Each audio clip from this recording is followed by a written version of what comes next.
Good morning, guys. Happy Friday. Welcome to our assembly for today. I hope you're all enjoying wearing your red, white, and blue to celebrate the coronation of King Charles III this weekend. Very, very exciting stuff. Earlier in the week, we were looking at the Little People, Big Dreams book, and it was really lovely to see how King Charles believes in lots of the same sorts of things that we do at Wincham to do with life on land and climate action and things like this. And really lovely to see how King Charles is acting in the same way that we're trying to as a global citizen, and that he's using his role as prince before and as king now to talk to people about the climate and about making the world a better place. And that's really, really good. What I'm going to do today is I'm going to share with you just a little bit more information and stuff so that we can talk about the coronation. Now, right the way around the country, this is a photo taken in London. There are things like this, souvenirs like this, that are being sold. So how do you celebrate a big event? Have that conversation with your partner. If you've got something big that's happening, it might be a birthday, it might be a wedding anniversary for parents, something going on. How do you celebrate that big event? Have that conversation with your partners. Pause the video. Well done. Okay, lots of lovely ideas. So the coronation of King Charles III is taking place at Westminster Abbey this Saturday. And during the ceremony, the king will be crowned alongside Camilla, the Queen Consort. Buckingham Palace has said that there's going to be various events for the weekend, a concert and laser light show at the castle on Sunday, an extra bank holiday on Monday, the 8th of May, which means that you guys don't come into school on Monday. It's an extra day off, and people are being invited to hold street parties and take part in volunteering projects in their local community.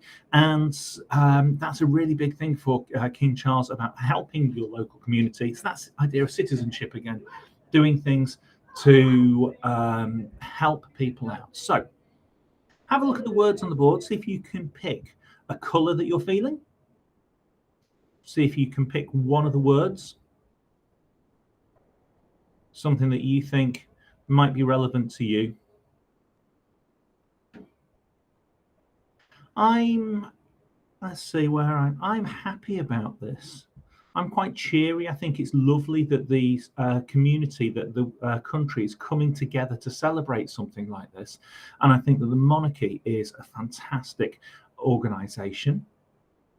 But I also think there's a lot of poverty, and I think it's a very, very expensive coronation. And I wonder if there could be a balance somewhere in the middle where some of the money could be spent somewhere else. So there's two different things going on there.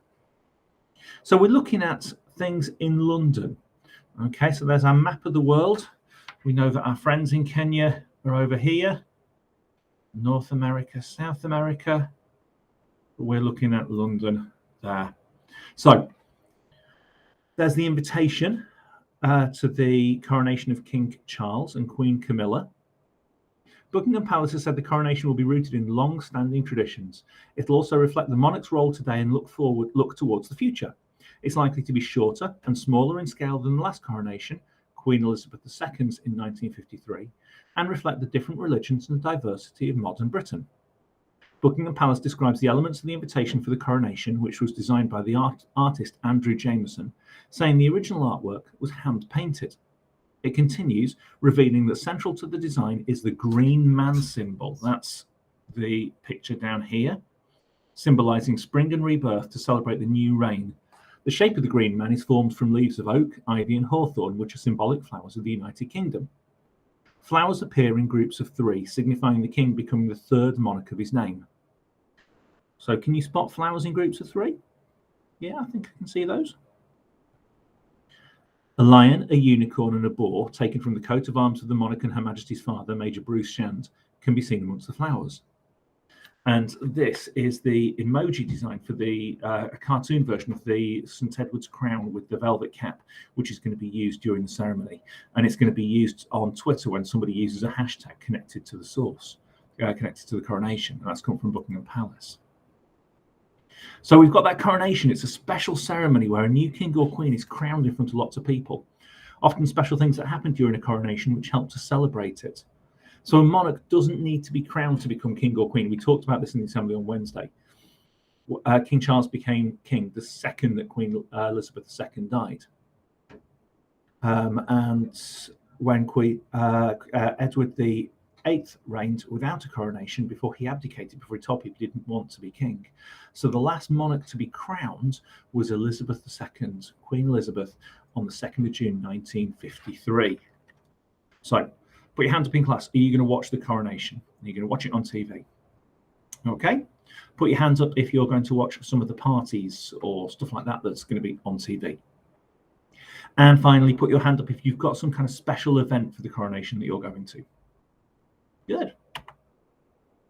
Okay. Now, some of this we know about because we read it in the Little People, Big Planet book. So we've got that King Charles was born in 1948. His full name is Charles Philip Arthur George, and his mother was Princess Elizabeth, and his father was Prince Philip. In 1952, he became the prince at 3 years old when his granddad died, and his mother became queen. And at the age of 9, he was made Prince of Wales, and he is the oldest person in history to become king or queen, to ascend to the throne. During the 1970s, Charles served in the Air Force, the Navy, and the Army. In 1981, Charles married Diana Spencer, and she was the Princess of Wales. They had 2 sons, Prince William and Prince Harry. And in 1992, they separated and were divorced. And Charles married Camilla in 2005. And Charles has got 5 grandchildren. Now, as the Prince of Wales, Charles has taken part in many official ceremonial duties in the UK and overseas. And he's also established more than 20 charities, including the Prince's Trust.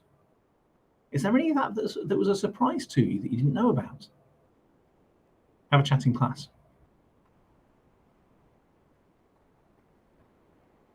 So let's just have a think.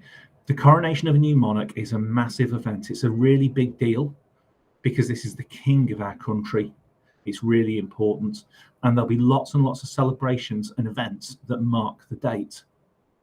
And it links to our British values about respect and tolerance. It links to our global goals about partnerships for the goals and peace and justice and strong institutions, because the monarchy is something called an institution. And that is that global goal, peace and justice and strong institutions. And the peace and well-being, the peace part of it is about the words on the screen now. We're all different. I have certain beliefs about the monarchy. You have certain beliefs about the monarchy. Your teachers have certain beliefs. And how or if we choose to celebrate the coronation is going to be different for all of us. And everybody respects that. So there's these protected characteristics, these things that are in the Equality Act. And we talk about these at Wincham a lot to say that it doesn't matter how old you are, how young you are, whether you identify as a boy or a girl, whether you've got 3 legs, purple skin, whatever it is. The coronation is a Christian service, but it's going to reflect all the different religions of Britain. And our religion or belief should never stop us being invited to take part in coronation events. So people can be Sikhs or Muslims or Buddhists, and they can be in wheelchairs or be blind. They can identify as male or female or transgender. They can be gay or lesbian. Everybody is welcome. And it's exactly the same way as we say everybody is welcome at Wincham. Everybody in the country, every single person on the island of Great Britain is welcome to celebrate this coronation. Right.